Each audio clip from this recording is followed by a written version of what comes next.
Het is echt het allerzwaarste wat ik ooit in mijn leven ga doen. Ik ga zo'n voorstelling spelen. Dit is een full circle moment. Allereerste keer dat ik naar Londen kwam, nou ja, eigenlijk met mijn moeder samen toen ik een jaar of 7 of 8 jaar oud was. Voor het eerste keer met mijn moeder naar hier naartoe om uiteraard musicals te bezoeken. Ja, dat was wel heel bijzonder, want ik denk ook echt een van de eerste shows die we gezien hebben destijds is Les Miserables. En Les Miserables is veel, maar alles behalve een kindervoorstelling. Dus het was een bijzondere keuze ook voor mijn moeder om me hiermee naartoe te nemen. Maar ik weet wel nog dat ik zo onder de indruk van deze show was en echt compleet overdonderd, ondanks dat ik er echt helemaal niks van verstond. En ik toen tegen mijn moeder zei van, die rol wil ik ooit spelen. En dat mijn moeder echt dacht van, nou, ik weet niet waar hij het over heeft, van hoe komt hij erbij? Maar het heeft me nooit meer losgelaten. Hoor, o God, mijn gebed.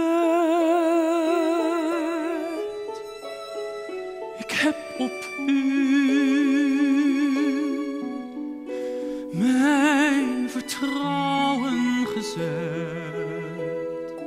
Het feit dat ik eigenlijk zo in het acteren en theater ben gerold, heb ik absoluut te danken aan mijn oma. Mijn oma was vroeger actrice toen ze jonger was en schreef ook poëzie. Die heeft me een soort van aangestoken met het, zeg ik altijd, met het theatervirus op een positieve manier. Die nam me mee naar shows. Ik denk dat ik met mijn oma de eerste voorstellingen überhaupt heb gezien in het Wijngrachttheater in Kerkrade en in Heerlen. Het is grappig, ze is er niet meer, maar ze heeft het allemaal wel meegekregen, dat voel ik. Mijn oma heeft ook altijd wel verteld van die droom die ik had, die ik nooit heb waar kunnen maken. Die heeft ze een soort van overgedragen aan mij. Dus ik heb ook altijd wel, bij alles wat ik doe, voel ik op een goede manier een verantwoordelijkheid om dat verder te dragen wat mijn oma nooit heeft kunnen doen. De zomer sterft altijd weer. Wat men verwerft, raakt men kwijt. En ik ben oud als uit de tijd. De allereerste keer dat ik op een professioneel podium stond, want ik ben als klein jongetje begonnen met amateurtoneel, was de musical Kun je mij de weg naar Hamelen vertellen, meneer? Onder andere met Chantal Jansen en René van Kooten. En dat is wel heel erg leuk. Uiteindelijk kwam ik René weer tegen. Eerst bij Anastasia, dat wat ik gedaan heb. En het is afgelopen jaar ook weer bij Lemies, waar die alternate van Jean was.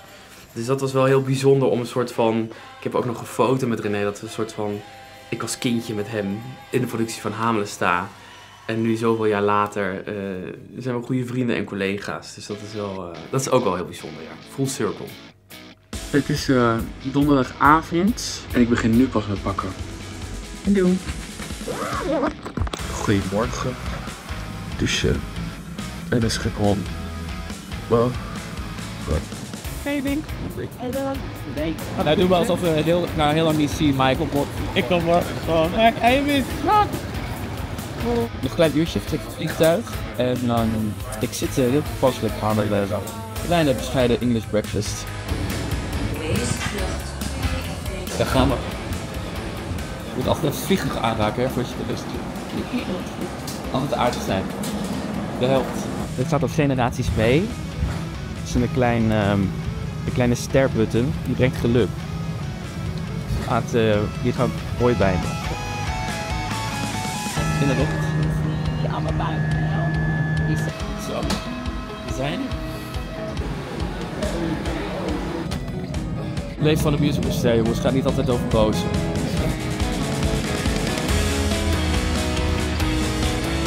Nou, alles zit in de auto. Het past maar net. We gaan naar mijn woning in Londen.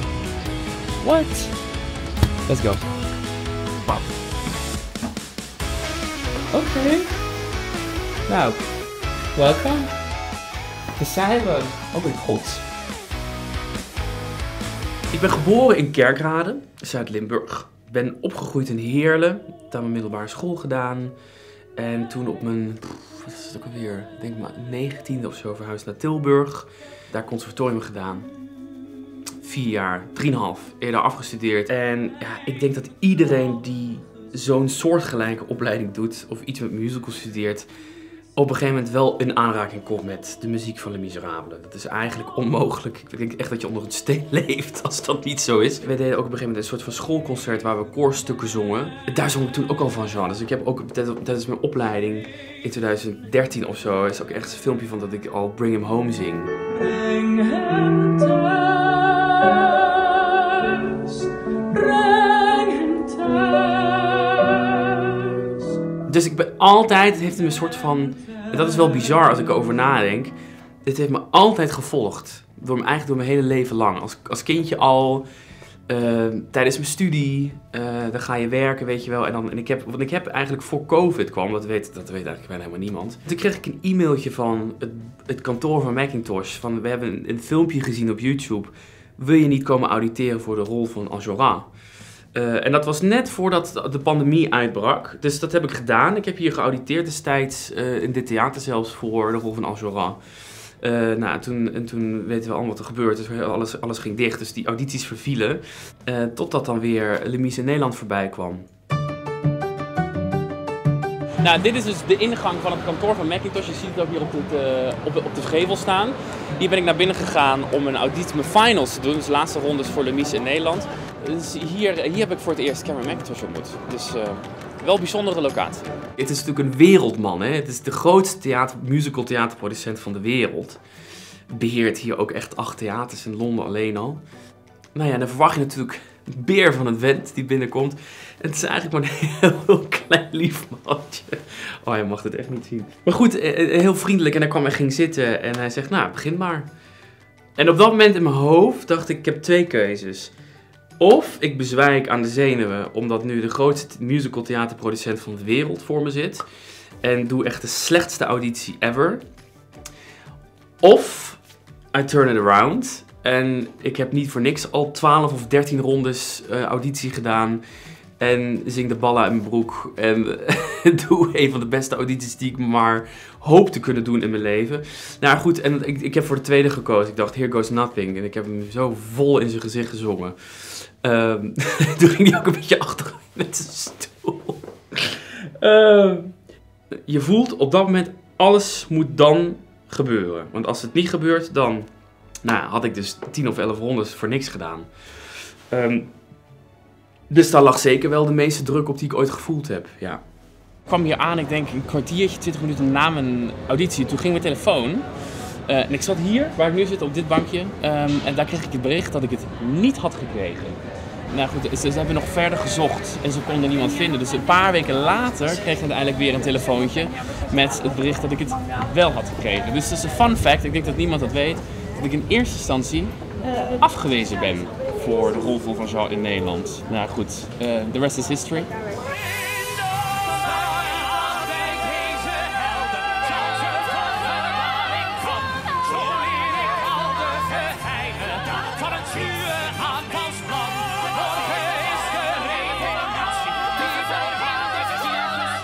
De rol van Jean is, en dan probeer ik het zo allesomvattend te zeggen als ik kan, denk ik de meest zware, intensieve mannelijke musicalrol die er bestaat. En dat heeft eigenlijk te maken met het feit dat het een soort van Olympische Spelen is aan zich, deze rol, als je deze speelt.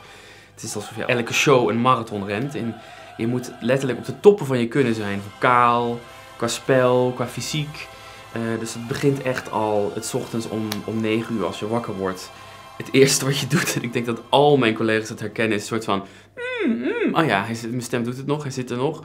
Ja, oké, later zit er ook nog. En dan die show op zich, dan moet je zo. Het is echt het allerzwaarste wat ik ooit in mijn leven ga doen, denk ik. Maar de reward die je ervoor terugkrijgt, het is ook het allermooiste wat ik tot nu toe gedaan heb. Want het is een rol die, hij drijft je tot het uiterste. Alles zit erin en dat is ook wat het zo zwaar maakt. Je moet alles kunnen laten zien. Ja, je hebt gewoon geen sociaal leven meer. Daar komt het een soort van neer. Alles staat in het teken van de show. Alles. Slapen, eten, je leven, geen feestjes, niet te veel praten overdag. Alles om maar die 7 shows te spelen per week. Nog 1 dag, een nieuwe dag dat ik te moeten gaan. De eindeloze weg naar Golgotha.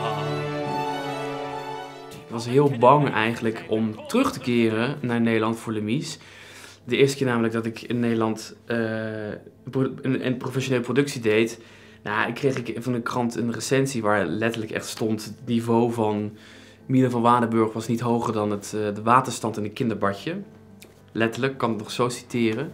Dat heeft een soort van wel een tik in mijn hoofd veroorzaakt, waar ik ook echt voor oprecht in therapie ben geweest. Om dat meer te filteren en ook wel te zorgen dat ik een soort van dat kon loslaten, want dat gaat je wel leiden. En dat is denk ik ook wel een beetje de keerzijde van het vak. Er zijn zoveel mensen die het zien en zoveel mensen die een mening hebben. Ook een negatieve mening hebben soms, want dat is natuurlijk ook gewoon smaak. Je leert mensen uitkiezen waarvan die mening heel belangrijk is of waar je waarde aan hecht. Je kan niet aan elke mening waarde hechten, want daar ga je aan onderdoor uiteindelijk. Daarmee gezegd hebben mezelf ook wel een keer ontzettend hard tegen de muur gereden met een burn-out. En dat niks het meer doet, dat je lichaam het opgeeft, dat je stem niet meer wil. En dat zijn allemaal wel dingen die zo in de loop van de afgelopen jaren voorbij zijn gekomen. Dat je stem, het instrument waarmee je jezelf op de markt stelt, dat het opeens niet meer doet. Ja, dat is denk ik het engste wat ik ooit in mijn leven heb meegemaakt. En dan zit je en dan denk je, oké, dan zie je zo je hele carrière zo aan je voorbij varen. En dan moet je echt vanaf nul beginnen. Je moet je echt weer gewoon stapje voor stapje gaan revalideren. Ik heb echt stemrevalidatie gehad ook. En ook hier, toen ik op een gegeven moment om alles paniekaanvallen kreeg. Ik kon nog niet meer de supermarkt in. Of ik stond dan een soort van ergens te trillen in de hoek. Ik ben zo ontzettend dankbaar dat ik destijds een burn-out heb gehad. Omdat dat juist de momenten zijn waar je jezelf moet en leert herpakken. Dat zijn wel de lessen waardoor ik ben wie ik nu ben. En ook dat ik de artiest ben wie ik nu ben en waarvoor ik wil staan. En daar ben ik heel erg trots op. Dit is toch altijd een heel bijzonder moment? De voorkant van het theater. Elke keer als ik in Londen kom en ik loop hier langs. Ja, het is toch wel een iconisch beeld met die foto van Cosette en dan toch ook wel al die recensies die er een soort van zo onder staan. Ik denk dat ik de show hier echt misschien een stuk of 8 of 9 keer wel gezien heb in totaal. Ja, het blijft een van de mooiste en kleinste intieme theaters die de stad heeft. 1100 plekken, wat eigenlijk best wel relatief klein is voor een theater in Londen. Maar dat maakt wel, als je de productie hier zit, alsof je zit er zo dicht op. Het is een soort van levende film als je in de zaal zit. Nou ja, ik bedoel, de buitenkant van het theater ligt er niet op. Dus ja, wel bijzonder.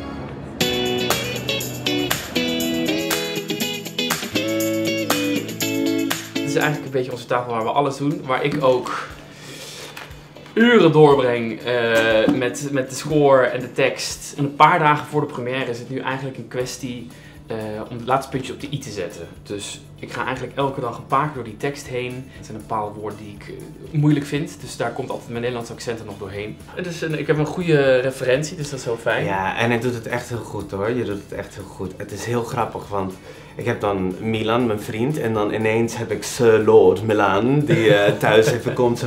Oh darling, yes, shall we go have some coffee outside? En ik zo, oh ja, hij zit er nog in. Hij zit nog in de Le Miserable sfeer. Dus dat is wel heel grappig. Het ochtendritueel. Dit is de welbekende neuspoeder. Ga ik het echt laten zien? Ja, ik ga het echt laten zien. Hier doe ik Keltisch zeezout in. Dus ik sta hier 's ochtends, dan laat ik er water inlopen. Dan sta ik in de keuken, zodat het zich overal verspreidt. En dan flush ik het zo weg. Dan is dit mijn stoomapparaat. Die zit dan ook een kwartier aan. Hier gaat warm water in en dat maakt alles mooi open. Verslaving, gemberthee. Manuka honing. Mijn hele dingen rits aan vitamines die ik slik. Het geheime recept zit in deze pan. En het ziet heel vies uit, want dit is verse gemberthee. Met honing. En daar gaat dan nog kurkuma en zwarte peper doorheen. En dat schijnt alles te doden wat er niet hoort te zitten. En dan natuurlijk nog de bekende bubbelbuis. Om je stem... Ja, heel veel mensen gebruiken hem om het op te warmen. Maar voor mij zit echt een soort van recover tool. Dat je een soort van bellen blaast terwijl je stem geeft. En dat masseert eigenlijk alles in dit gebied, alle spieren en je stembanden zelf. Het is een soort van mijn overlevingskit hier in de keuken. Nou, en eigenlijk voor Engeland ik had mijn audities gehad of mijn video's opgenomen. Heel lang niets gehoord. En dan hebben we het echt over misschien wel 2-3 maanden.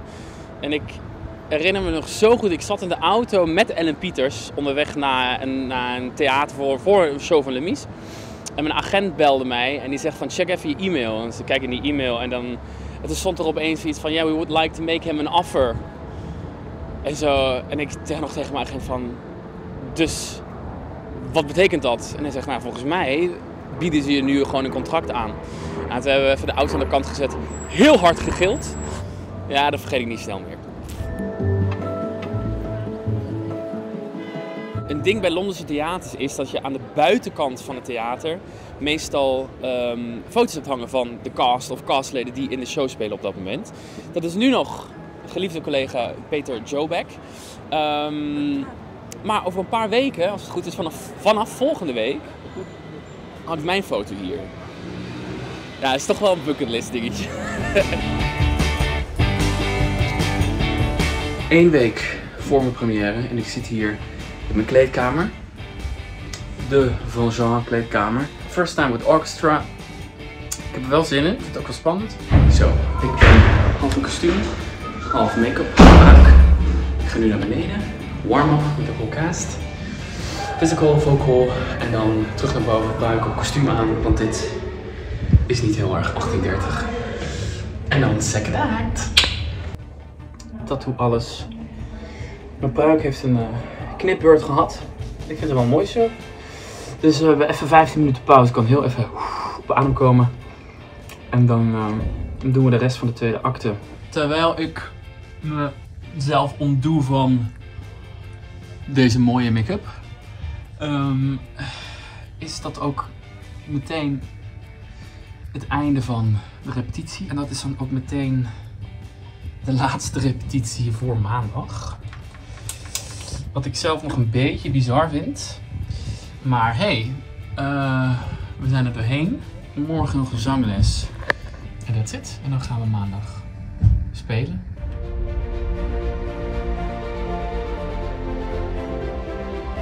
Maandag 11 maart is mijn première hier. Mijn persoonlijke première. Dan speel ik voor het eerst de rol van Van Jean hier. En dan begint mijn speelperiode hier in Londen.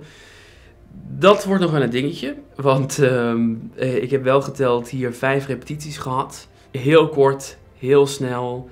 We zijn een soort van race door het hele materiaal heen gegaan. En aanstaande maandag is een lange dag, want ik heb nog niet met het orkest gerepeteerd. Dus voor de première doe ik nog een hele run, een hele show met orkest en de hele cast, zonder publiek. Dus ik doe er eigenlijk maandag al meteen 2. Dus ik ga denken, breekt het zweet me aan de andere kant, breekt me uit. Ik ben heel blij als het maandag 11 uur is in de avond. En ik denk, het is voorbij. En heel erg opgelucht als ik oploop voor de buiging waarschijnlijk. Ik heb best wel veel gasten. Dat vind ik heel erg leuk. Uiteraard zit Paul in de zaal, mijn partner, mijn moeder en haar man. Maar ook bijvoorbeeld Ellen Pieters. Er ook heel veel Nederlandse fans. Kwam ik ook achter dat die er ook speciaal uit Nederland overkomen om het te zien. Ja, dat is toch wel heel bijzonder. En dat maakt me zenuwachtig. Als ik daaraan denk, dus dat probeer ik heel ver weg te houden. Als ik merk dat mensen speciaal overkomen voor dit, dan denk ik, oh, nu moet het ook goed zijn. Dus het is wel heel fijn om die support te hebben op maandag. En om dat moment ook te delen. Want dit is mijn grote droom. Ik heb altijd gezegd, ik wil heel graag in Londen wonen en werken in deze show, in deze rol. Hiya, how you doing? I'm good, how are you? Good, thank you. Ik denk dat wij alle 3 proberen de zenuwen van Milan over te nemen. Ja. Hè, zodat hij geen zenuwen heeft, maar wij wel. Alle 3 heel trots. Ja, niet in woorden uit te drukken. Dit is gewoon zijn kinderdroom die uitkomt. En nou ja, jij kent het, want jij was erbij. Ik was erbij, ja. Maar ja, het is echt zo ontzettend bijzonder dat we dit met hem mogen meemaken. Ja, heel bijzonder. Ik is heel trots. Excited. Good stuff. Nervous, Good. but let's get it. Yeah, of course. Let's get it over with. There he is. Nou jongens, leuk dat jullie het waren, maar ik ga zo een voorstelling spelen. Dus ik zie jullie naar de show. Members of the company, this is your quarter-hour call. You have 15 minutes. We zitten allemaal op een rijtje. Dus we gaan alle spandoeken en weet ik veel wat gaan we straks omhoog houden. Toeters en bellen. Milan go, Milan go.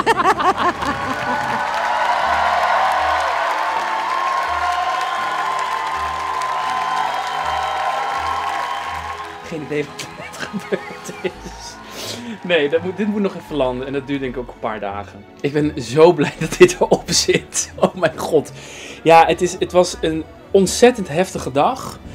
En vanmiddag nog een hele voorstelling gedraaid. En echt tussen de 2 voorstellingen in dat ik dacht, ik ga het niet redden. Ik weet niet hoe ik dit vanavond nog een keer uitkrijg. Nou, ook echt knock-out op de grond gelegen, geslapen, gedoucht. En toch weer een soort van, is er toch wat teruggekomen. En ja, en met, ik weet niet, dit publiek was echt, dit heb ik nog nooit meegemaakt. Het is zo uitzinnig, mensen gingen zo uit hun plaat. Ik had oprecht niet een betere opening in Londen kunnen wensen. Ik realiseer me nog niet helemaal dat dit dan ook echt een soort van West End debuut was. But it happened. En volgens mij ging het best wel goed. Dus ik ben heel blij. Ik ben heel erg opgelucht. Het voelde een beetje als een soort van one night only, maar dat is het niet. Ik ben hier nog een half jaar. Dus het is ook fijn dat dit nu klaar is en dat we gewoon kunnen gaan spelen, dat de run kan beginnen. En dat we gewoon ook kunnen gaan genieten van de show.